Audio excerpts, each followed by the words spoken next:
मैं शुरू से आज तक मैंने फिक्स डिपॉजिट नहीं करी। जो पैसा बचा वो शेयर बाजार में ही लगाया। बट 2000 के समय में जो मार्केट गिरा, पिताजी बीकानेर चले गए, मेरे पास रहने की जगह नहीं थी, खाने को पैसे नहीं थे।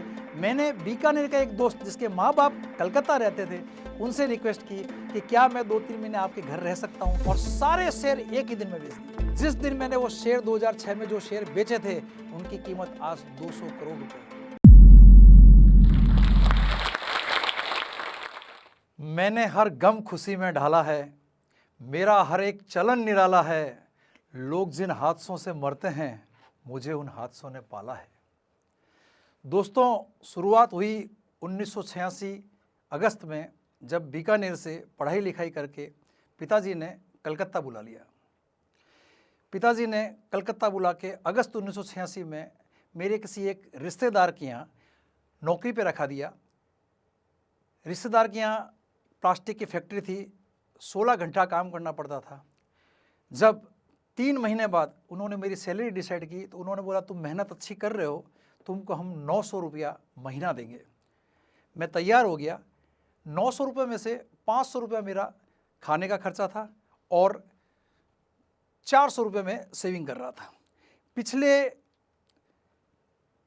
6-7-8 महीने में जो सेविंग इकट्ठी हुई, मेरा वहीं पर पड़ोस में एक दोस्त बन गया जिनसे हम माल खरीदते थे। उसने मुझे एक दिन स्टॉक मार्केट ले गया और बोला कि बसंत, यहाँ पर लस्सी बहुत अच्छी मिलती है। लस्सी पिलाने स्टॉक मार्केट ले गया और उसी दौरान उसने बताया कि मैं स्टॉक मार्केट में भी ट्रेडिंग करता हूँ। मैंने उससे समझा कैसे करते हो, तो बोले ऐसा सा थोड़ा थोड़ा पैसा लगा रखा है और मैंने जो पैसा इसमें कमाया वो उसी में मैं वापस लगा देता हूँ। तो मैंने सोचा ये काम मेरे को भी करना चाहिए। मैंने उससे सीखा। लगभग 1 साल के बाद 1987 जुलाई अगस्त के आसपास मेरे पास करीब 4500 रुपये बच गए थे। मैंने वो 4500 रुपये पूरे शेयर मार्केट में लगा के पहले दिन सौदा किया। 1 महीने में छोटी मोटी ट्रेडिंग करके मुझे उस महीने में 1000 रुपये की प्रॉफिट हुआ। मैंने सोचा 16 घंटा काम करके 900 रुपये महीना सैलरी मिल रही है और मात्र 1 महीने के अंदर में 1000 रुपये मुझे शेयर का प्रॉफिट मिला। मैंने कहा ये काम अच्छा है, मुझे ये काम करना चाहिए, और मैंने वो काम कंटिन्यू किया। इधर मैं मेरी जॉब कर रहा था और मैं उस समय उस ज़माने के अंदर में दलाल स्ट्रीट, कैपिटल मार्केट और एक मनी बोल के पेपर आता था जो हिंदी में आता था, उसको पढ़ता था। उस समय इतनी समझ थी कि ईपीएस देखो, बैलेंस शीट देखो, पी रेशियो देखो। बट उस समय एक बहुत बड़ी गलती की थी कि मैंने कभी मैनेजमेंट को नहीं देखा था। तो जो मैनेजमेंट को नहीं देखने वाली गलती की, उस गलती का एहसास मुझे 1992 हर्षद मेहता कांड में हुआ। मैंने मेरा सारा पैसा ईपीएस पी रेशियो देख के कंपनियों में लगाया। वो पैसा हर्षद मेहता के कांड के समय में मेरा पूरा पैसा जीरो हो गया। अब पैसा जीरो हो गया। जब मैं बीकानेर से निकला था तो मेरी माँ ने बोला था कि बेटा, जीवन में बस एक ही बात याद रखना, कभी झूठ मत बोलना। ये मेरी माँ की एकमात्र सलाह थी।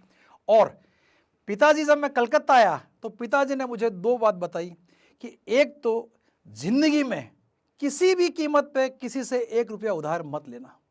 ये गलती मेरी काम आई क्योंकि हर्षद मेहता कांड में मेरा पैसा जीरो हुआ था, मेरा किसी के पास 1 रुपया का उधार लिया हुआ नहीं था। दूसरा, पिताजी ने बोला कि जीवन में तकलीफें आएगी, बट कभी भी जो तुमको 5 साल की उम्र से पूजा पाठ सिखाई है उसे कभी भी बंद मत करना। जब तक ईश्वर है, दुनिया की हर तकलीफ से तुम बाहर आओगे। वो बातें मैंने गांठ बना रखी थी और माँ की वो कही हुई बात की वजह से मैं पिताजी के पास गया। बोला मैंने, पिताजी मेरे को शेयर बाजार में सारा पैसा मैंने ख़त्म हो गया। हर्षद मेहता कांड के अंदर में सर्टिफिकेट तो मेरे पास बचे हैं पर उनकी वैल्यू जीरो हो गई। पिताजी ने बोला बहुत अच्छा हुआ तुमने मुझे आके बताया। मैंने जो तेरे को बात बोली, क्या किसी का पैसा उधार है? मैंने कहा किसी का नहीं है। तो बेटा, तुमने जो खुद ने कमाया वो खोया है ना। तो तुम जिस उम्र में अभी कमा रहे हो उस उम्र तक तो लोग पैसा कमाना शुरू भी नहीं करते। तो तुमने तुम्हारा कमाया हुआ खोया है। जीवन अभी बहुत बड़ा है, आप फिर मेहनत करो, फिर कमाई होगी। अपनी पूजा को कभी मत छोड़ना। मैं चूंकि उस समय में उस रिश्तेदार के यहाँ ही रहता था जो मुझे नौकरी दी थी उसने। तकदीर जब खराब होती है तो इधर हर्षद मेहता कांड होना हुआ। जिस रिश्तेदार के यहाँ नौकरी करता था वो फैक्ट्री पार्टनरशिप की थी जो प्लास्टिक बनाती थी। उन पार्टनरों में झगड़ा हुआ। झगड़ा होने की वजह से वो फैक्ट्री बंद हो गई। बंद होने पे उस रिश्तेदार के पास काम रहा नहीं, मुझे मजबूरी में उनका घर भी छोड़ना पड़ा। अब मेरे पास समस्या थी घर की और पैसा ज़ीरो हो चुका था, तो खाने की समस्या थी। मैं पिताजी की गद्दी थी, जहाँ पिताजी छोटा सा कपड़े का व्यापार करते थे, फाइनेंशियल सपोर्ट किसी और ने कर रखा था उनको। मैं पिताजी के पास उस गद्दी में रहने के लिए चला गया। जब पिताजी के पास गया, तकदीर फिर इतनी ख़राब हुई कि पिताजी के पार्टनर को कभी फाइनेंशियल लॉस हुआ कोई चीज़ में, और उन्होंने मेरे पिताजी से कहा कि मैं ये गद्दी बेच रहा हूँ, तो आपको ये काम बंद करना पड़ेगा। मेरे पिताजी ने दुखी मन से वो काम को बंद किया और वापस बीकानेर चले गए। उन्होंने मुझे बोला कि तू बीकानेर चल। मैंने कहा पिताजी अब मैं रहूँगा कलकत्ता, क्योंकि बड़े शहर के अंदर में रह के जो मुझे तरक्की का मौका मिलेगा वो बीकानेर में कभी नहीं मिल पाएगा, तो मैं रहना कलकत्ता ही चाहता हूँ। पिताजी बीकानेर चले गए। मेरे पास रहने की जगह नहीं थी, खाने को पैसे नहीं थे। मैंने बीकानेर का एक दोस्त जिसके माँ बाप कलकत्ता रहते थे, उनसे रिक्वेस्ट की कि क्या मैं 2-3 महीने आपके घर रह सकता हूँ। जैसे ही मुझे नौकरी मिलेगी मैं आपको किराया भी दूंगा, और यदि खाना आपके खाया तो खाना के पैसे दोगे। उन्होंने बोला बेटा कोई दिक्कत नहीं है, जब तक तुमको काम नहीं मिलता तुम हमारे घर पर रहो। मैं उनके घर रहने चला गया। अब मैं काम ढूंढ रहा था, चूँकि मेरे पास पैसा था नहीं। मैंने उनको जो खाना उनके घर खाता था, उनके यहाँ रहता था। जब मेरी नौकरी वापस से लगी, मुझे वहाँ 1500 रुपये महीना मिला। जैसे ही मुझे पैसा मिला मैंने उनको जाके दिया कि आपके पास रखो और फिर मैं आगे काम करूँगा। उन्होंने बोला ठीक है। तकदीर इतनी ख़राब थी कि जिसके यहाँ रहना गया उनका फाइनेंशियल इतनी प्रॉब्लम में आ गए कि वो रातों रात कलकत्ता छोड़ के दिल्ली शिफ्ट हो गए, बीकानेर शिफ्ट हो गए। अब मेरे पास ना रहने की जगह, पैसा जो था मैंने जो थोड़ा सा कमाया था उनको दे दिया था, नौकरी मेरी फिर छूट चुकी थी। अब मैं 5-7 दिन तक वहाँ जो लोकल मेरे कुछ दोस्त बने थे उनके 1-1, 2-2 दिन घरों में घूमता रहा। इतने में एक दोस्त ने मुझे बोला कि बसंत तुझे खाने की भी दिक्कत है, रहने की भी दिक्कत है, कब तक ऐसे घूमता रहेगा? मेरे पास राउरकेला में एक नौकरी ऐसी है जो तुम्हें खाना देगा, भरपेट खाना देगा, रहने की जगह देगा, पर वो सैलरी नहीं देगा। मैंने कहा कोई बात नहीं। मेरे चेहरे पे खुशी आ गई कि मुझे खाना मिलेगा, रहने की जगह मिल जाएगी। मैं फिर ट्राई करूंगा कलकत्ता में नौकरी के लिए, और मैं उस दोस्त के कहने पे राउरकेला चला गया। जब मैं राउरकेला गया, वहाँ पर भी 12-13 घंटे की ड्यूटी थी। मैं काम कर रहा था लगातार, मुझे भरपेट खाना मिल रहा था, रहने की दिक्कत नहीं थी। मैं कलकत्ता नौकरी के लिए ट्राई करता रहा। अब मैं कोई काम से कलकत्ता आया। कलकत्ता आया तो मुझे एक रिश्तेदार मिला। उसने मुझे कहा कि बसंत तुम इतना तकलीफ़ पाता है, तू ज़्यादा पढ़ाई लिखाई नहीं किया है, तू बड़े ख्वाब देखना बंद कर। तूने जो पढ़ाई लिखाई की है उसमें 1000 रुपये महीने से ज़्यादा तुमको कोई नौकरी दे नहीं सकता। मैंने कहा बॉस तुम्हारे पास बहुत बड़ा काम है, मैं तो फ्री में खाने के लिए काम कर रहा हूँ, पर क्या तुम 800 रुपये महीने में मुझे नौकरी दे सकते हो? उसने बोला नहीं मुझे तो अभी मेरे पास कोई काम नहीं है। मैंने कहा बॉस तुमने आज पहली बार मेरे मुंह पे बोला है, मेरे बारे में अपनी कोई राय जाहिर मत करना, मेरा वक्त बदलेगा तुम्हारी राय बदल जाएगी। मैंने बड़े गुस्से में ये बात उनको बोली। पर उस दिन मेरा भाग्य शुरू हुआ, क्योंकि वहाँ से मैं किसी दोस्त के यहाँ गया जो बचपन जो वहाँ शेयर मार्केट में जो मुझे ले गया था। मैं उसके घर गया, उसकी माँ ने मुझे खाना खिलाया। वो मेरी यशोदा माँ थी। माँ ने खाना खिलाने के बाद मुझे पूछा क्या कर रहे हो? मैंने कहा मैं राउरकेला में कर रहा हूँ। तनख्वाह कितनी मिले? मैंने कहा भाई तनख्वाह मुझे नहीं मिल रही है। तो उन्होंने बोला कि बसंत ऐसा कोई काम मत करो जहाँ तुम्हें मेहनत का पैसा नहीं मिले। उस यशोदा माँ का नाम था राम प्यारी देवी भिन्नानी। वो वास्तव में मेरी यशोदा माँ थी, देवी थी। उन्होंने बोला कि तुम वापस कलकत्ता आओ। मैंने कहा भाई मेरे पास में कलकत्ता के अंदर में रहने की जगह नहीं है। उन्होंने बोला कि मेरा एक बड़ा बाज़ार में कमरा है, तुम वहाँ जाके रहो। मैंने कहा भाई आप किराया लोगे तो मैं रहने आऊँगा। वो जानती थी कि ये स्वाभिमानी है, भूख से भूखा रह जाता है, बट इसको यदि हाँ नहीं भरूंगी तो ये आएगा नहीं। उन्होंने बोला ठीक है बेटा तू आ जा, मुझे किराया दे देना। मैं तुरंत कलकत्ता आया। कलकत्ता के उस बड़ा बाज़ार के रूम में रहने लगा। वहाँ बाड़ी में भी आसपास के लोग मुझे बहुत प्यार करने लगे। 3 महीने बाद बाड़ी में ही किसी ने मुझे एक जगह नौकरी लगाई। मुझे सैलरी मिली 1500 रुपया। फिर उस समय भी 1500 ही मिला। मैं वो सैलरी लेके मेरी यशोदा माँ के पास गया, भाई मुझे तनख्वाह मिली है, बताओ मैं आपको कितना किराया दूँ? भाई ने बोला बेटा 1-2 महीना नौकरी टिकने दे फिर दे देना। उन्हें कोई किराया लेना तो था नहीं, वो केवल टाल रही थी। मैंने कहा ठीक है भाई। तकदीर फिर ख़राब हुई, फिर मेरी नौकरी छूट गई 2 महीने बाद। फिर मैं भाई के पास रोता हुआ गया। भाई बोले कोई बात नहीं, फिर ट्राई कर। अब बाई ने मुझे बोला कि तुम बड़ा बाजार छोड़ दो, मेरे पास रहने आ जाओ, क्योंकि बाई के दिमाग में एक चीज़ था कि बच्चा भूखा रह रहा है पर किसी से उधार नहीं मांग रहा है, क्योंकि पिताजी ने कह रखा कि किसी भी कीमत पे 1 रुपया किसी से उधार नहीं मांगना है। बाई ने उन भावनाओं को देखते हुए मुझे घर बुलाया। मैं समझ नहीं पाया। बाई रोज़ खाना भी खिलाती थी, बोलती थी कि तू जो रोज़ पूजा कर रहा है ना बसंत, ये पूजा तुझे कोई दिन बहुत बड़ा आदमी बनाएगी, तू तेरी पूजा कभी मत छोड़ना। मैंने वो पूजा कभी छोड़ी नहीं। बाई का आशीर्वाद रहा। फिर मुझे एक काम मिला, जिन्होंने मुझे कहा कि आपको जयपुर जाना पड़ेगा। मैंने कहा बाई को कि बाई मुझे जयपुर जाना पड़ रहा है। बाई ने कहा तू जयपुर चला जा, कोई दिक्कत नहीं, कलकत्ता से प्रेम मत कर, जब पैसा कमाए तब कलकत्ता आ जाना। मैं बाई का आशीर्वाद लेके अपना बैग पैक करके उतरने लगा। मेरी आंखें आंसुओं से भरी थी। बाई का इतना आशीर्वाद था। जब मैं नीचे उतरा, बाई सेकंड फ्लोर पे खड़ी थी, मैंने उनकी तरफ देखा, वो आँख हाथ से इशारा कर रही थी, आशीर्वाद दे रही थी। मेरी आंखें इतनी रोई, फूट पड़ा रोते हुए, और रोते रोते मैं जयपुर चला गया। जयपुर में करीब मैं 1 साल तक काम किया। फिर कंपनी ने बोला कि जयपुर में बहुत ज़्यादा काम अच्छा नहीं चल रहा है, आप वापस कलकत्ता आ जाए। मैं कलकत्ता आया। कलकत्ता कंपनी के पास कुछ काम था नहीं। कंपनी ने मुझे कहा कि बसंत एक काम करो, तुम बहुत अच्छे व्यक्ति हो, बहुत ऑनेस्ट हो, तुम इंदौर जाओ, इंदौर में इस काम की संभावना तलाशो। स्प्रिंकलर सिस्टम कंपनी बनाती थी। मैंने कहा ठीक है, मैं इंदौर जाता हूँ, क्योंकि मुझे काम तो करना ही था। मैंने बाई को बोला कि बाई मैं अब इंदौर जा रहा हूँ। बाई बोले जा, आशीर्वाद लेके जा और टिक के काम कर, भगवान तेरा बहुत अच्छा करेगा। जब मैं इंदौर आया, कंपनी मुझे 1800 रुपये महीना दे रही थी। मेरे दोस्तों ने कहा कि बसंत तुमने बहुत तकलीफ पाई है, इतना भूखा प्यासा रहा है, माँ वैष्णो देवी से प्रार्थना कर कि यदि तू इंदौर में टिक गया तो 1 साल बाद माता वैष्णो देवी के हम सब दर्शन करने चलेंगे। मेरी 1 साल नौकरी टिक गई। हम माता वैष्णो देवी के दर्शन करने गए। मैंने माँ वैष्णो देवी माँ से कहा, हे माँ, यदि मुझे कुछ और तरक्की एक्स्ट्रा मिली तो मैं अगले साल फिर दर्शन करने आऊँगा। आप बिलीव नहीं करोगे, अगले साल मेरी सैलरी कंपनी ने 4000 रुपये बढ़ाई। 4000 बढ़ाई, कंपनी ने मुझे गाड़ी दे दी। इतनी मैंने मेहनत करी। मेरी उस कंपनी का मालिक बहुत ही अच्छा था। उसने मुझे बहुत कुछ सिखाया। उसने कहा मैं तुम्हारी तनख्वाह, तुम जितनी परसेंटेज तरक्की करके आओगे मैं उतनी बढ़ाऊंगा। तो मुझे लगा कि मैं मालिकों वाली नौकरी कर रहा हूँ। मैंने खूब मेहनत की। मैंने जितनी मेहनत की, मेरे सेठ ने उतनी मेरी तनख्वाह बढ़ाई। सन 2000 में मेरी शादी हो गई। वहाँ 2001 में मेरी कंपनी ने बोला कि स्प्रिंकलर सिस्टम में गवर्नमेंट की सब्सिडी कम हो गई है, तो आप वापस कलकत्ता आ जाएं। मैंने मेरे सेठ जी को बोला कि सर मैं अब कलकत्ता नहीं आऊँगा, क्योंकि इंदौर बहुत अच्छा शहर है, महाकाल नगरी और ओमकारेश्वर के बीच में हूँ, मैं भगवान शिव को बहुत मानता हूँ, अब मैं सारी मेहनत यहीं करूँगा। मेरे सेठ ने मेरी बातों को ध्यान में रखते हुए मुझे इजाज़त दी कि आप इंदौर रह सकते हो। उस समय में मेरे पास 5-6 लाख रुपए इकट्ठा हो गया था, क्योंकि मैं शुरू से आज तक मैंने फिक्स डिपॉजिट नहीं करी। जो पैसा बचा वो शेयर बाजार में ही लगाया।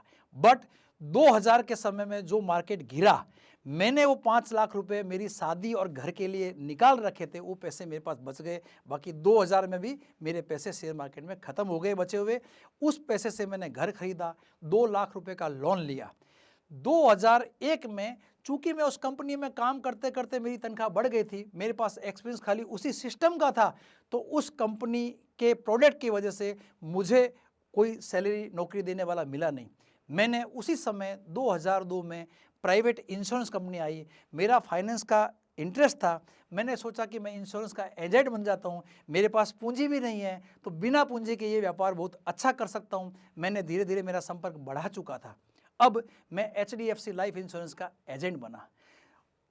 भाग्य देखो, जिस दिन HDFC इंश्योरेंस का मेरा पहला 8000 का कमीशन का चेक आया, मेरा बेटा ऋतुराज उसी दिन पैदा हुआ। उसी पैसे से मैंने हॉस्पिटल का बिल चुकाया, और उसके बाद से लेके आज तक फाइनेंशियली मैंने पीछे मुड़ के देखा ही नहीं। अब इंश्योरेंस कंपनी के अंदर में मैंने इतनी मेहनत करी कि पहले ही साल मैं पूरे मध्य प्रदेश में टॉप रहा। कंपनी ने मुझे अवार्ड देने के लिए गोवा बुलाया। मुझे गोवा में अवार्ड लेने से ज़्यादा इंटरेस्ट था कि आज मैं फ़्लाइट में बैठूंगा। मैं, मेरी मिसेज, मेरा बच्चा 8 महीने का पहली बार फ्लाइट में बैठे। हमें फ्लाइट में बैठने की खुशी थी। हम वहाँ अवार्ड लिए। अवार्ड ने ऐसा जोश दिलाया कि ये काम हर साल करना है, हर साल फ्लाइट में बैठेंगे। लगातार 5 साल तक मैं इंडिया के टॉप 50 लोगों में रहा। कंपनी मुझे विदेश यात्रा में भेजने लगी, कंपनी मुझे विदेशों में अवार्ड देने लगी और मैं एक अच्छा पैसा कमाना शुरू कर दिया था 2006 के अंदर में। चूँकि मैं मेरी हर कमाई को स्टॉक मार्केट में डालता था घर खर्चा करने के बाद, तो 2006 में 2002 से 6 तक इतना शेयर बाजार बढ़ा कि मेरे पास में 32 लाख रुपए इकट्ठे हो गए। उस 32 लाख रुपए को मैंने एक दिन में बेच के, मेरी इच्छा थी कि मैं इंदौर की पॉश एरिया में रहूं, मैंने न्यू पलासिया में एक फ्लैट खरीदा और सारे शेयर एक ही दिन में बेच दिए। आज मैंने फिर 2 साल पहले नया फ्लैट खरीदा है। उस फ्लैट की कीमत 2 करोड़ नहीं होगी, पर जिस दिन मैंने वो शेयर 2006 में जो शेयर बेचे थे उनकी कीमत आज 200 करोड़ रुपए है। मैंने सोचा उस समय 32 लाख यदि आज 200 करोड़ हो गया, तो अब जो मैं कमाई करके शेयर इकट्ठे करूंगा उसको नहीं बेचूंगा, ये हो जाएंगे 20 साल बाद 200 करोड़ रुपए के। तो वहां से मैंने ये नियम चालू किया कि जो स्टॉक मैं खरीदूंगा उसके खाली फ्री के शेयर को बेचूंगा, बचे हुए शेयर को जीरो कॉस्ट करके मेरे पास रखूंगा और कभी नहीं बेचूंगा। ये चीज़ वहाँ दिमाग में आई। 2000 के बाद मैंने शेयर बाजार में गलतियाँ करना बिल्कुल बंद कर दी थी। पैसा मैंने 2008 में खोया नहीं था, जो बचा हुआ पैसा था मैंने उसको फ्लैट ले लिया था। वो पैसे से जो बचे थे धीरे धीरे धीरे मैं अपना पैसा स्टॉक मार्केट में वापस लगाना चालू किया। अब यहाँ पर जाके मैं फाइनेंशियली तो ठीक हो गया था, बट ईश्वर को मेरी और परीक्षा लेनी थी। 2009 में मैं दुबई अवार्ड लेने गया था इंश्योरेंस कंपनी के लिए। जब वापस आया तो मेरी एक अंगुली के अंदर में दर्द उठा। मैं इंदौर आया, डॉक्टर को चेक कराया। 3 महीने में किसी डॉक्टर को समझ में नहीं आया कि मुझे क्या बीमारी हुई है। पेन किलर वो मेरी चेंज करते रहे, जब तक मेरे घुटने खराब हो गए, मेरी हिप्स खराब हो गई, मेरी अंगुलियां जुड़ गई थी, हाथ पैर मेरे काम करने बंद कर दिए थे। इतना दर्द था कि 5वें फ्लोर से चिल्लाता था तो पूरी बिल्डिंग सुनती थी मेरी आवाज़।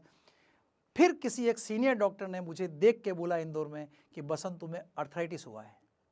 जैसे ही मुझे पता चला मैं तुरंत बॉम्बे गया, बॉम्बे डॉक्टर को दिखाया। डॉक्टर बॉम्बे के बहुत ही अच्छे थे। उन्होंने बोला कोई बात नहीं बेटा, आप ये दवाई लो, एक्सरसाइज करो, योगा करो, हो सकता है इससे आराम है। कौन सा अर्थराइटिस है अभी मुझे पता नहीं चल रहा है, हम 2-4 महीने बाद देखते हैं, सारे टेस्ट कराएंगे। 6 महीने बाद मैं जब इतना शरीर खराब हो चुका था कि मेरे को प्लेन से निकलने में, प्लेन पैर को खोलने में 15 मिनट लगते थे। मैं डॉक्टर के पास ऐसा टेढ़ा मेढ़ा होके गया था। मैंने कहा डॉक्टर साहब पूरा शरीर खराब हो गया है। डॉक्टर साहब ने मेरा टेस्ट कराया, बोले तुम्हारे साथ कौन आया? मैंने कहा मेरा बचपन का दोस्त बॉम्बे रहता है, वो साथ आया, वो नीचे गया है। आप तो मुझे बताओ, मुझे मेरी फैमिली को बताना है, कोई दिक्कत नहीं, आप जो है मुझे स्पष्ट बताएं। डॉक्टर ने मुझे कहा बसंत तुम्हें एंकोलाइजिंग स्पॉन्डिलाइटिस हुआ है, तुम्हारा उसी की वजह से ये शरीर ऐसा हुआ है, इसमें डिफॉर्मिटी भी आती है, दर्द भी होता है, बट योगा स्विमिंग करो, उससे आपको आराम मिलेगा। मैंने कहा कोई बात नहीं डॉक्टर साहब, मैं एक्सेप्ट करता हूँ। और मैं वहाँ से निकल के मेरे दोस्त को बोला चल घर चलते हैं। उसने बोला क्या बोला? मैंने कहा ऐसे ही नहीं, कुछ डॉक्टर ने बोला। जब मैं निकलने लगा मैंने दोस्त को बोला रुको यार, मैं वापस डॉक्टर के पास जाता हूँ। मैं वापस डॉक्टर के पास गया। डॉक्टर साहब से मैंने पूछा डॉक्टर साहब मेरे मरने की कितनी संभावना है, क्योंकि मुझे मेरी फैमिली की फाइनेंशियल प्लानिंग करनी है। डॉक्टर ने बोला बसंत तुम 100 साल जियोगे, पर ये दर्द रहेगा, इसको सहन करो और अपनी स्विमिंग योगा को बिल्कुल मत छोड़ना। ईश्वर तुम्हारी पे, ईश्वर की आशीर्वाद है, तुम उससे ठीक होगे। उस समय मेरी वैष्णो देवी की टिकट बनी हुई थी। मैं वैष्णो देवी की टिकट कभी कैंसिल नहीं करा था।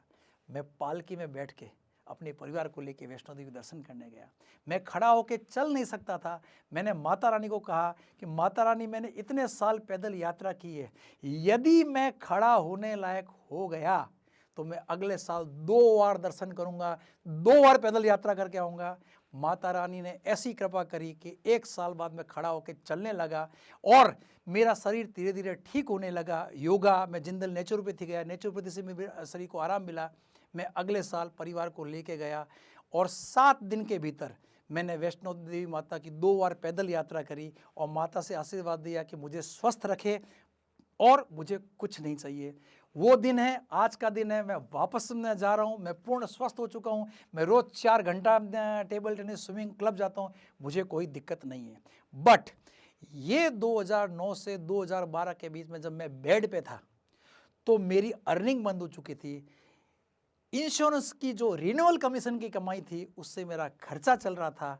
बट चूंकि मैं बीमार पड़ के हॉस्पिटल में भर्ती नहीं हुआ तो मुझे मेडिक्लेम से पैसा मिला नहीं, और मैं ईमानदारी से ही क्लेम लेना चाहता था, तो मैंने अपने पैसे से मेरा इलाज किया। 2009 से 10 के बीच में जब थोड़ा ठीक होने लगा, मैंने वापस इंश्योरेंस का काम चालू किया, और 14-15 आते आते मेरी इंश्योरेंस की कमाई फिर अच्छी होने लगी। फिर मैंने टॉप किया, कंपनी ने मुझे स्वीडन के अंदर में अवार्ड दिया।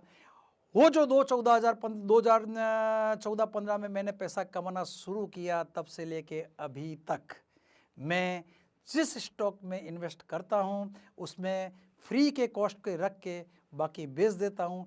उसी पैसे से मैं 2015-16 के बाद में वास्तव में पैसा कमाने लगा। मेरी वास्तव में जो वेल्थ क्रिएट हुई 2015 से 16 के बीच में हुई। इस पूरी यात्रा के अंदर में जो आज मैं ये आपके सामने बात रख रहा हूँ, इसका मेरा मेन उद्देश्य है कि इस यात्रा से आपको क्या सीखना चाहिए। पहली बात, आने वाले 15 साल बहुत अच्छे हैं। आप पढ़ाई करें अच्छी नौकरी करने के लिए नहीं, अच्छा एंटरप्रेन्योर बनने के लिए कीजिए। क्योंकि मुझे आज भी उस जमाने में मैथिली शरण की लिखी हुई वो बातें याद है कि यह आधुनिक शिक्षा पद्धति विधि प्राप्त भी कुछ कर सको तो फायदा क्या, बस क्लर्क बनकर पेट अपना भर सको। सर झुका लिखते रहो, सुन अफसरों की गालियां तो दे सकेगी दो रोटी रात को घर वालियां। आप अच्छा एंटरप्रेन्योर बनने के लिए पढ़ें। दूसरी बात, जो व्यक्ति अपने बूढ़े माँ बाप की सेवा करता है उसको ईश्वर इतना आशीर्वाद देता है कि दुनिया की हर तकलीफ से वो बाहर आ सकता है।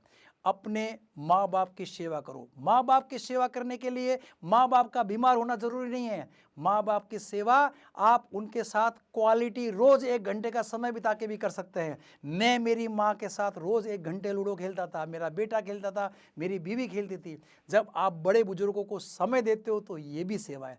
तो जिसकी माँ बाप का आशीर्वाद होता है, भली वो ईश्वर की सेवा ना करें, उसका कोई कुछ नहीं बिगाड़ सकता। और बुरी से बुरी परिस्थिति के अंदर भी कभी भी ईश्वर की सेवा करना बंद मत करना। और मैंने पूरी इस जीवन यात्रा के अंदर में मेरा जो सहयोग रहा है, मैं खड़ा रहा हूं केवल मेरे दोस्तों की वजह से। जीवन में इतने अच्छे दोस्त बनाओ। हर साल आपकी बैलेंस शीट में दोस्त जोड़ने चाहिए। दोस्त ही है जो आप अपनी बुद्धि से बनाते हो। आपके पैदा होते ही रिश्तेदार तय हो जाते हो, चाहे वो अच्छे हो बुरे हो। दोस्त आप अपनी बुद्धि से बना सकते हो। अपना पूरा जीवन अच्छे दोस्त बनाने में बिताओ। अंत में मैं इस बात से एंड करना चाहूँगा कि सुदामा सी गरीबी भी आएगी तो हिस्से में कृष्ण भी आएंगे। सुदामा सी गरीबी भी आएगी तो हिस्से में कृष्ण भी आएंगे। मेरे दोस्त, माँ बाप की खूब सेवा करो, जीवन में बसंत ही बसंत आएंगे। दोस्त, मेरे माँ बाप की खूब सेवा करो, जीवन में बसंत ही बसंत आएंगे। धन्यवाद।